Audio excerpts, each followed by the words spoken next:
Hi everyone and welcome back to Star Trek Online, and this is a special video that I've kind of wanted to make ever since I did the 10k DPS video that I did a while back. I've done a little bit of investigation into the parser, and basically I think that the settings I used weren't the official quote-unquote DPS channel settings. So even though it said I did like 13.5, I probably was doing closer to sort of 10 or 11.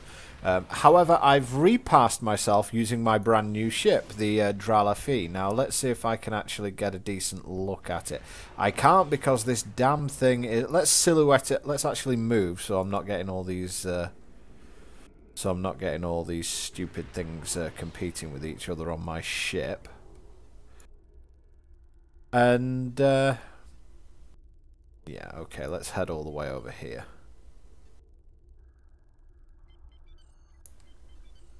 Oh yeah, I can't full impulse because I'm spaced up. Right, there we go.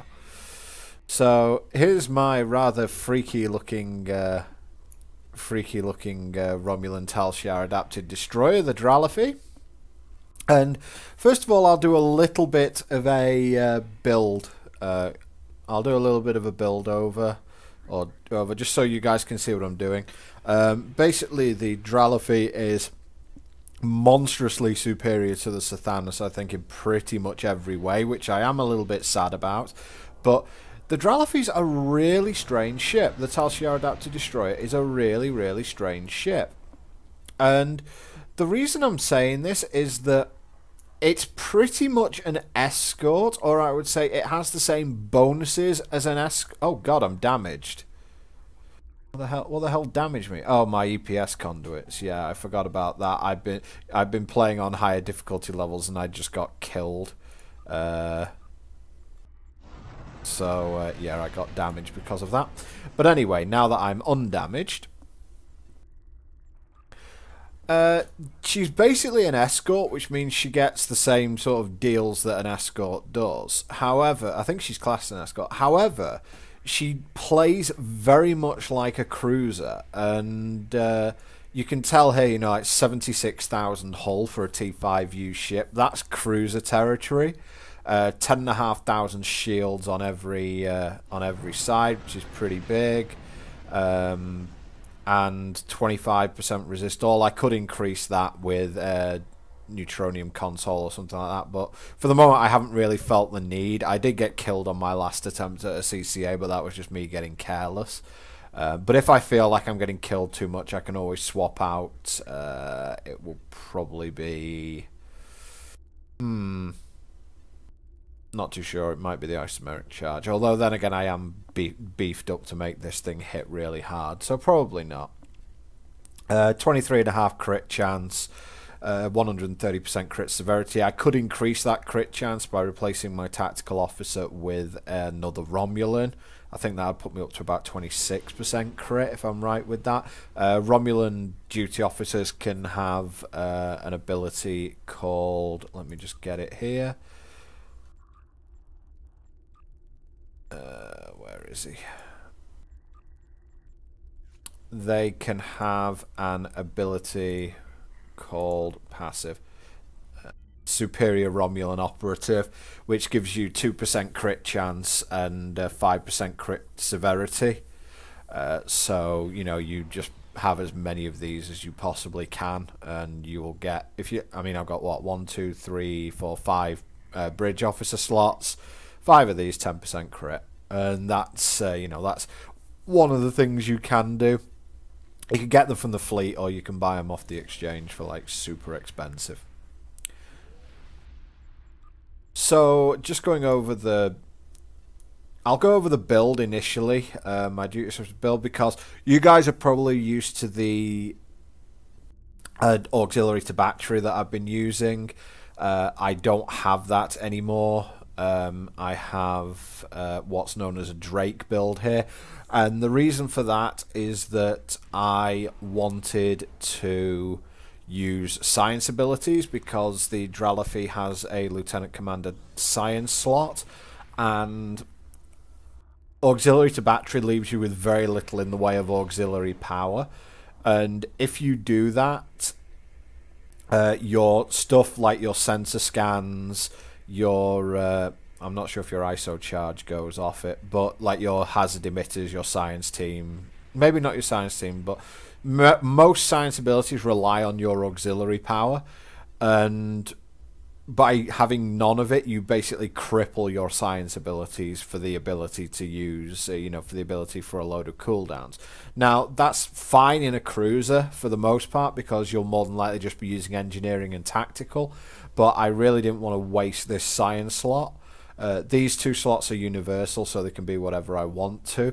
So if I wanted to put 2 engineers here, I could have an auxiliary to battery build, but it would, as I said, it would make this position useless, and I didn't want to do that.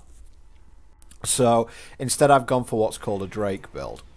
What you need is, show you my duty officers that I have. I have 1 con officer with reduced recharge time for attack patterns Beta, Delta, and Omega.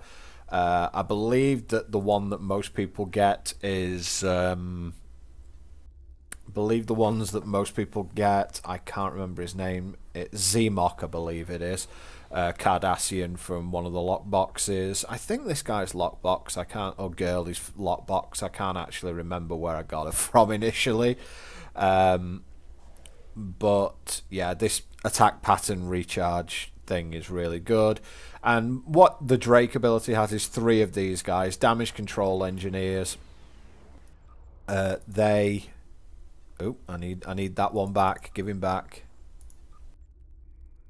Oh, one of them's actually the EMH, so you can replicate one of them, and I'm sure there are others available easily.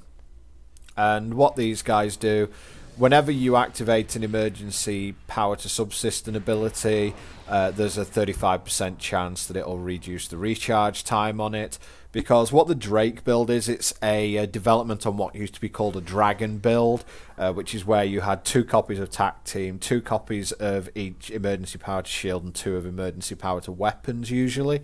What that did was you basically just cycle Tac Team and emergency power. Now what this does is it takes 3 damage control engineers, and I think that with the 3 of them, they don't, it's not 35 plus 35 plus 35. It's basically the odds of it failing. So, there's a 65% chance if you have one of them that the ability will fail. I think if you have 3, it's something like only a 20% chance that it'll fail to do the recharge time. So you use those and you save 2 engineering slots. I have a warp core engineer who has who temporarily can improve your ship's weapon shields, energy, and auxiliary power with any use of emergency to power. So 20% chance you get a 25 buff to every power level whenever you use emergency power, and since you're having those on spam, basically you keep your power levels really high, and that's why your weapons start hitting really hard.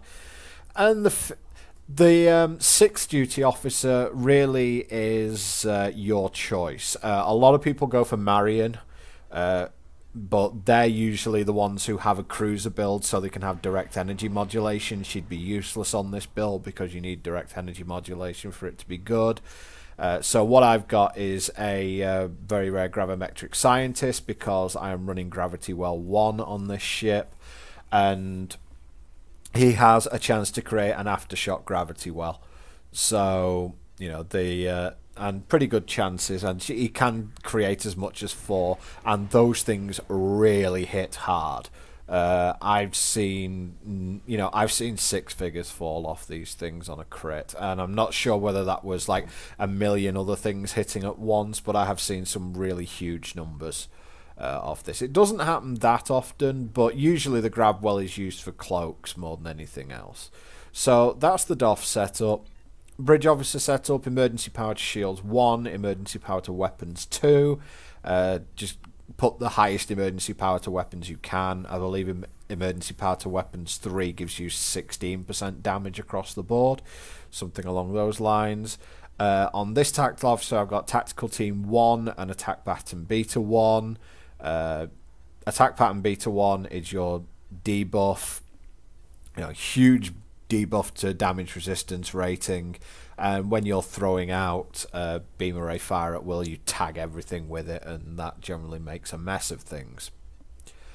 On this guy, who's a commander tactical, we have Tac Team 1 again. Beam Array Fire at Will 2, Beam Array Fire at Will 3, and I will say thank you very much to Alan Smith, because he was the one who taught my guy Beam Array Fire at Will 3. And at the top I have Attack Pattern Omega 3. Attack Pattern Omega 2 is the one that you can learn in-game, and I'll try and get the info up on Attack Pattern Omega 3. There we go. Attack Pattern Omega 2 isn't much better than Attack Pattern Omega 1. Attack Pattern Omega 3 is ridiculous. It's like 27% all damage. You are immune to movement debuffs, so that's Borg tractor beams, anything like that. Huge defense, buff, immunity for teleport, and because of the intel specs, you know, when activating attack patterns, you get some temporary hit points out there. This Ensign Tactical spot, unfortunately, is useless. There's not really anything I can put in there. I could put like Beam Array Fire at Will 1 in there. But again, it'd be useless because I've got 2 and 3 on pretty much covering each other rotation, so there's no real point, and they have a shared cooldown, so there's no point in doing that. The only other thing I would want is, I mean, I could have like a target subsystem in there or something like that, but to be honest, this thing just throws out damage. You know, the way this thing throws out damage, you're not looking to put send system offlines, really. But you know, you can put anything you want in there. It's mainly a wasted slot, but this can happen in a Drake build because there are certain things you have to have, and then everything else is like just put the highest level you can in there. As for how I learned Attack Pattern Omega 3, I just bought a bridge officer for like 2,500 credits off the exchange who had it and used it to teach my Romulan dude about it. Science Station, I have Hazard Emitters 1, pretty big heal. You can see it's actually a monster heal at the moment, and that is one of the reasons why you want to keep auxiliary power as high as you can. That is a really big heal. It removes hazard debuffs and all damage resistance rating. I have Science Team 2. Initially, I wanted to take Science Team... Initially, I didn't have Science Team in either of my builds, and that was because it shared a cooldown with Tactical Team at one point. Now it doesn't, so it's just a really big sort of shield heal. And obviously it works with my photonic capacitor as well. And of course, Gravwell 1. Targets everything, creates a huge gravity well, pulls everything in. I've spec'd my captain so that she has pretty much maximum damage and maximum hold gravity well, because that's mainly in preparation for getting a high tier science ship, something like a Vesta or a Dauntless or something like that, where you have a commander science station. And so then I can make Gravity Well 3, and Gravwell 3 is just a beating on every single front available. Now, the Adapted Destroyer has a specialty, the Sensor Analysis. This gives you bonus damage and power drain per stack. The power drain is really important because we're using a Plasmonic Leech. So the sensor scan is really good. Just the longer you keep a lock on a ship, the more it gets debuffed. So obviously if you're looking at something big like the Crystalline Entity or a Tactical Cube or something like that, you just keep this locked on it. So as far as my spam bar goes, 7 is usually my spam bar. I've taken fire all weapons off it because that can really interfere with your skills, and you should avoid. So now I have that bound to a different button. I just hit it once, and my ship knows when to fire when it's in range. So on my bar, just go emergency power to weapons, and you can see it triggering there. My duty officer's triggered and lowered the cooldown on it. Hit it again, you get Tac Team goes. This one goes on natural cooldown. Emergency power to shields is up. You hit that, and you just keep going and going and going. You can see the shields powering up. Tac Team's almost on cooldown now, so when Tac Team's on cooldown, you hit it again. And how long does Tac Team last for? I think it's 10 seconds. So you only have like 5 seconds of downtime on that. Emergency power to weapons again. It triggered again, so now I have them both. So now I have it on natural cooldown. Tac Team's back up. So you can basically see where this is going. It's just these 4 abilities that you keep going. I don't have fire at will or anything else like that bound to it. The reason being that you pretty much always want to sync up your debuff and one of your fire at wills. So what I tend to do is, certainly you can do at the start of it, you just activate your cloak. And while you cloak, you just go beam array fire at will, attack pattern beta, emergency power to weapons, decloak, which gives you when you decloak, you get a 15% damage bonus for a brief duration, and then you just once you decloak and unload all that, the damage spike is pretty big. Just wondering if there's oh yeah, you probably want to know what kit I've got on the ship, don't you? I am still using my Mark 12 fleet anti-proton beams. I really want, if you want to move into the next level of DPS, the best thing to do is probably replace these with crit damage times 4 ultra rares, or crit damage times 4 ultra rares, which you get from crafting, but that's going to take a little bit of time to do. So I'm using these, but I'm not upgrading them because these won't be the weapons that I use towards the end game. Deflector, using the new Kara deflector times 2, mainly for the 2 set. It's a pretty good deflector, gives you a big buff to hit points. It's very defensively minded. As I said, 2 set. Going for the new Kara crystalline resilient shields. Pretty big shield. They're resilient, so you only get 5% bleed through, and you also get some absorption. Reduces, very good against Tetrion and radiation damage, reduces most energy damage by 10%, and it has a 1% chance of smacking someone back with the crystalline refraction, which is quite funny when it happens. But I'm doing this mainly for the 2 set. The 2 set gives you plus 2.5% all weapon damage, and it automatically removes weapon disabled conditions, which is useful when you're fighting Tholians because they tend to disarm your weapons. So that's on Crystalline Entity or something like that. Engine, I am using the Romulan Advanced Prototype engine. That the reason for that is this 26.2% Starship attack patterns, so it just makes all your attack patterns better, which is pretty awesome. And it gives you a little bit of shield regeneration as well, but it's mainly to do with the attack pattern buff. That's really quite good. Warp core, using the Obelisk subspace rift core, doing that just simply for the auxiliary power buff. Again, I want to use auxiliary power, so anything that buffs it is really good. Subsystem repairs okay, but mainly using it for the 2 set, which gives me this 10% anti-proton damage, and the second half of that is the ancient omnidirectional anti-proton ray. And the other weapon I've got here is the Borg kinetic cutting beam, which is there just because it's ridiculous, and it's also a 2 set with with one of the best consoles in the game, the assimilated module. So it's like this 2 set is pretty much universal to every single ship in the game. Because let's just have a look at the 2 set. I mean, this gives you crit chance and crit severity, so why wouldn't you want it anyway? But it also gives you hull repair, graviton generators, so that'll improve your gravity well as well.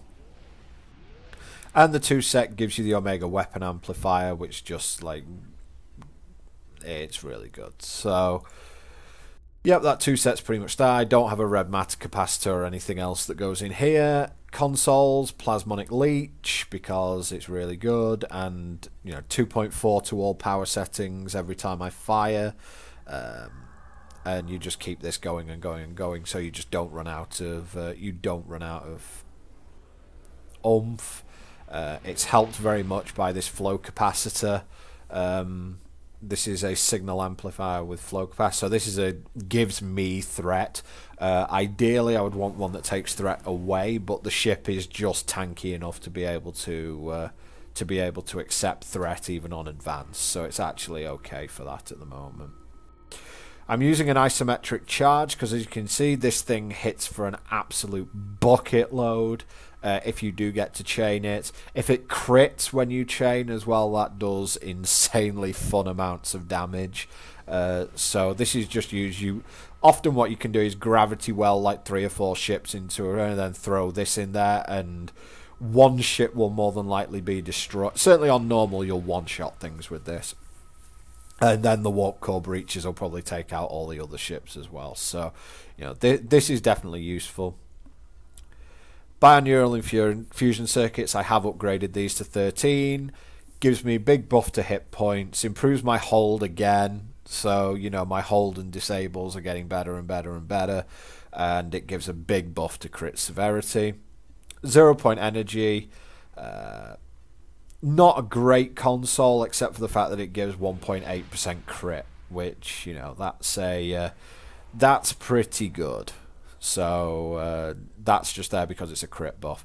Tachyokinetic converter, I have upgraded this. Big turn rate increase. Improves knock, repel, and slow again, so my graviton generators are going in. And crit chance and crit severity on it as well, so awesome console. And my tactical consoles are Mark 13 vulnerability locators with anti-proton damage on them.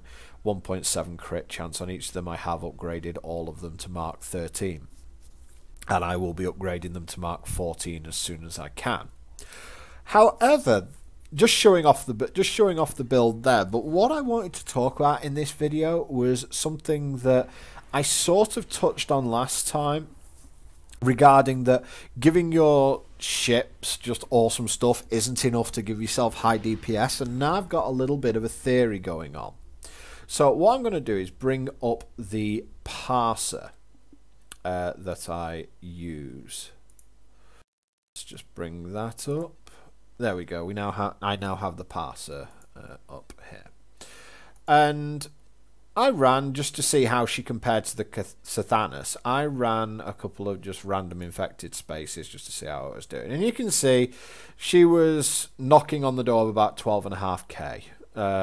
That's pretty standard what I was doing there. One guy here in his scimitar doing like 18, but what I wanted to look at was my crystalline entity ones, because I've got an old one here for crystalline entity. I was doing about 8k overall. I'm not sure what ship I was in at this point. It's not gonna tell me. I think that it was yeah, it's Grabwell 1, so that was definitely the Dralafi. So I'm doing about 8k to the crystalline entity, and that was on normal. However, I decided to bite the bullet and just said, you know what, loads of people queuing for crystalline advanced. It's a 10-man queue. It's very simple. So I'm going to run into advanced and see what happens. I can't imagine my damage is going to be very good. You know, I certainly won't be hitting the 12k that I was hitting in, you know, the 12.5k. Here's another at 12.5k. So I certainly won't be hitting that. And for anyone who is interested, you can actually see, there you go, I am using the DPS channel settings on it. So, you know, I was thinking I'm not going to do much more than 12.5. That'll be fine. So we come down here and we see that I'm doing 13,200. And that is on the crystalline entity, which is a resistant to energy weapons. You know, it's resistant to energy weapons. So I was thinking, that's strange.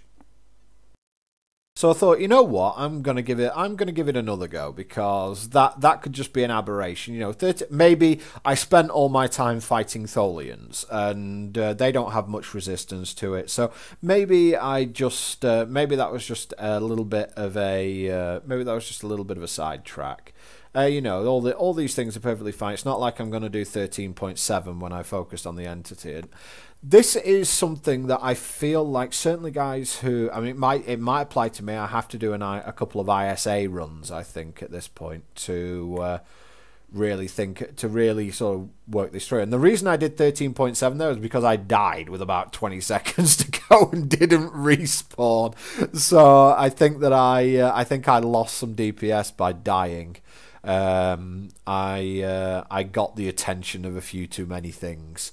It's basically, I tanked the crystalline entity's attack, and then I got a shockwave, and then I took a little bit of I went to try and use the quantum cloak to try and get out of it, but unfortunately I didn't get it done in time, and I got pretty much leveled.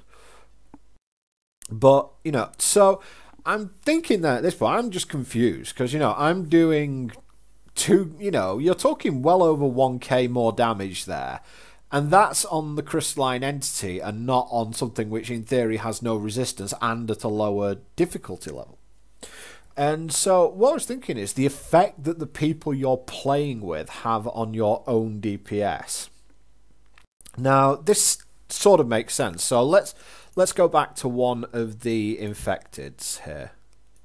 Maybe not that one. I mean, that one can certainly work, because let's have a look at this one. We've got one guy doing 18k, we've got me doing 12, and then everyone else, all three other guys are struggling to break 5.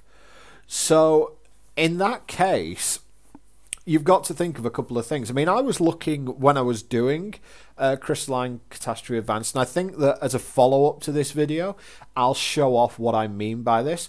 When I was firing on normal and hitting with crits with my anti-proton weapons, I was hitting for about between 4 and 5k. If I was using sensor scan, it was going up a little bit further. When I was critting on Crystalline Catastrophe Advanced, I was critting for 8, 9 in some cases, and then that's where it sort of hits you. When you're playing on normal, especially on the normal STFs that everyone does, not everyone is going to be playing a quote-unquote optimized build. And what I mean by that is that you're not going to have like stacks of attack pattern beaters on everything. You're not going to have, wow, I took more damage than anything in that. I think that's because I just decided to go in. Anyway, you're not going to have people stacking attack pattern beater on. You're not going to have tons of people in scimitars debuffing the crap out of everything.